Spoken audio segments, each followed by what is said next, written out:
আইনুল হক সাহেব গুয়াহাটি আসাম, আপনি চিন্তা করে দেখেন আসাম থেকে এসে দৌড়ে হিফজ দৌড়ে হাদিস অর্থাৎ আলিম হলেন। এই ছাত্র আপনারা নিজে দেখতে পাচ্ছেন মৌলানা আইনুল হক গুয়াহাটি আসাম। 2 নম্বরে মৌলানা আহমদুল হক উত্তর দিনাজপুর, মৌলানা আহমদুল হক উত্তর দিনাজপুর। 3 নম্বরে আমাদের মৌলানা নিজামুদ্দিন উত্তর দিনাজপুর, মৌলানা নিজামুদ্দিন উত্তর দিনাজপুর, মৌলানা মিরাজ আলম উত্তর দিনাজপুর, মৌলানা তহসিন রাজা উত্তর দিনাজপুর, মৌলানা রফিকুল ইসলাম উত্তর দিনাজপুর। এই 6 জন ছেলে আজকে আপনাদের এই দান, আপনাদের পরিশ্রম, আপনারা বাড়িতে খাওয়াচ্ছেন এবং বহু রকমের চেষ্টা করে এই যে আলিমে দ্বীন তৈরি হয়েছে, এই ফলটা আপনারা নিজ চোখে দেখতে পাচ্ছেন। প্রফেসর সাহেব এবং দিগর উলামায়ে কিরাম তিনাদেরকে দস্তারে ফজিলত দান পড়াচ্ছেন। এই দৃশ্য দেখেন এবং কেউ ভিড় লাগাবেন না, দয়া করে কেউ ভিড় লাগাবেন না এবং মালা দিবেন না।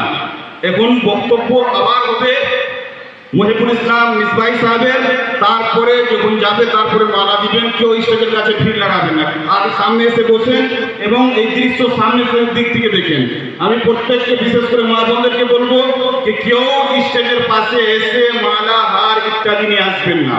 এখন সবাই স্টেজে থাকবে, সবাই বসে যান। কেউ যদি মোবাইল নিয়ে ফটো করছেন, ছবি করছেন তো বসে বসে করবেন, দাঁড়িয়ে করবেন না।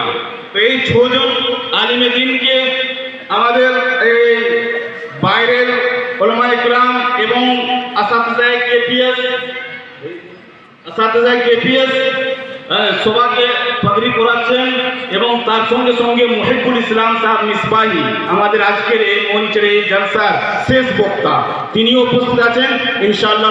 তিনিও এই জায়গায় উপস্থিত। আপনারা এই দৃশ্য দেখছেন এবং আমি বারবার বলছি যে নিয়ত করেন যে আমার বাড়িতে যদি 2টা ছেলে থাকে তো একটা ছেলেকে আলিমে দ্বীন করব, হাফিজে কোরআন করব, ইয়া কারি কোরআন করব। কারণ যে বর্তমান যুগ চলছে, এই যুগে যদি নিজে জাহান্নামের আগুন থেকে বাঁচতে চান, নিজের ছেলে মেয়েদেরকে জাহান্নামের আগুন থেকে বাঁচাতে চান, তাহলে নিশ্চয়ই প্রত্যেকটা বাড়িতে একটা আলিমে দ্বীন লাগবে, প্রত্যেকটা সমাজে আলিমে দ্বীন লাগবে।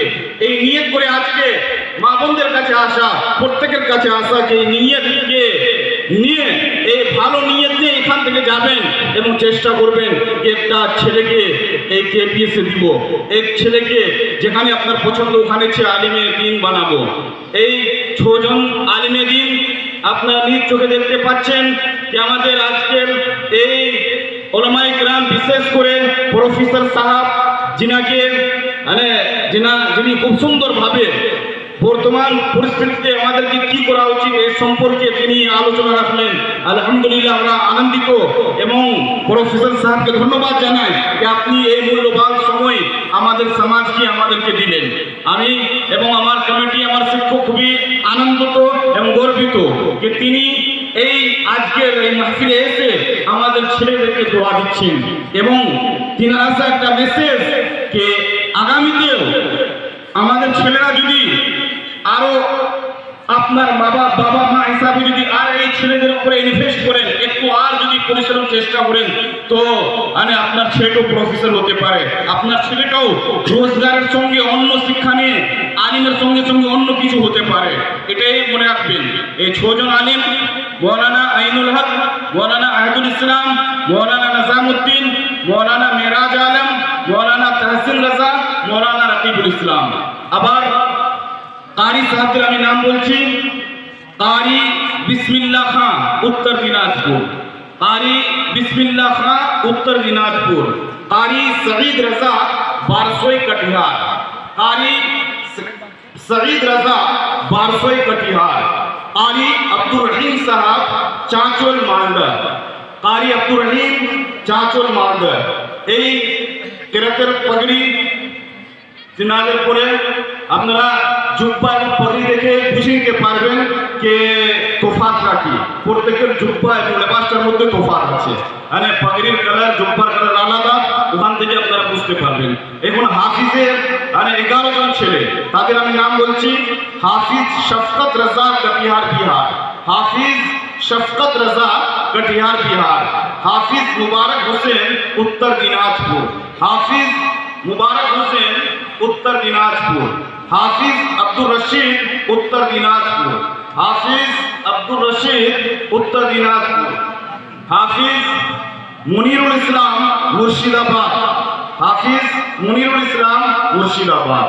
একের পরে এই যারা 30 পারা কোরআন হিফজ করেছেন তাদেরকেও আজকে দস্তারে হিফজ থেকে দস্তারে হিফজ দেওয়া হচ্ছে।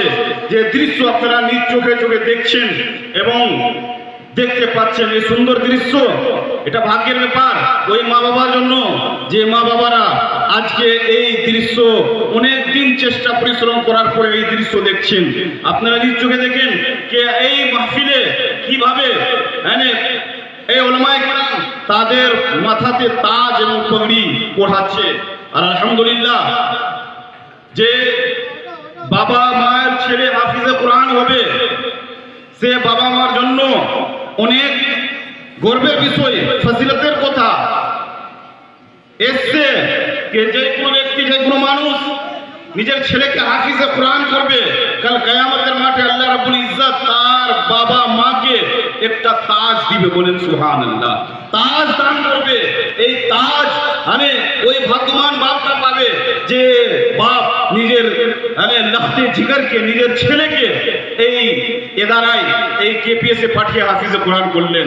তো হাফিজ মুনিরুল ইসলাম মুর্শিদাবাদ, হাফিজ শহীরুল আলী उत्तर दिनाजपुर, हाफिज मुंतजिर आलम किशनगंज बिहार, हाफिज मुंतजिर आलम किशनगंज बिहार, हाफिज समीर आलम कलियाचक मालदा, हाफिज समीर कलियाचक मालदा, सरफराज आलम बारसोई कटिहार, सरफराज आलम बारसोई कटिहार, नूर सलीम मुर्शिदाबाद, नूर सलीम मुर्शिदाबाद, हाफिज नूर सलीम मुर्शिदाबाद, सरफराज आलम कलियाचक मालदा, सरफराज आलम कलियाचक मालदा, मोहम्मद नजरुल इस्लाम बारसोई कटिहार, मोहम्मद नजरुल इस्लाम बारसोई कटिहार। এই 11 জন ছেলে হাফিজে কোরআন হয়েছে ইনশাআল্লাহ।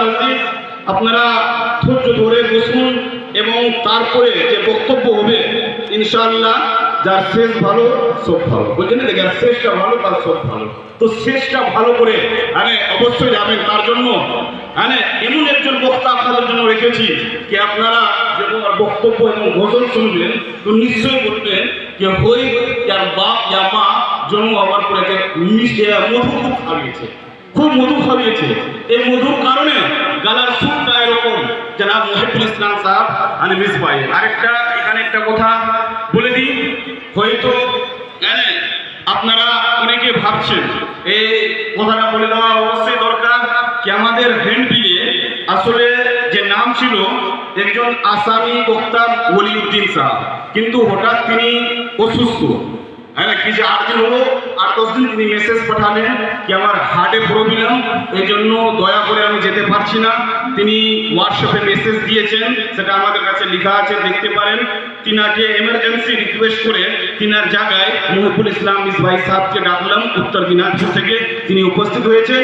কিন্তু আলহামদুলিল্লাহ শুনলে আপনি মনে করবেন যে হই কোনো বাংলাদেশ থেকে বক্তা এখানে উপস্থিত হয়ে গেছে, ভারতের বক্তা নেই, বাংলাদেশি বক্তা উপস্থিত হয়েছে, এটাই মনে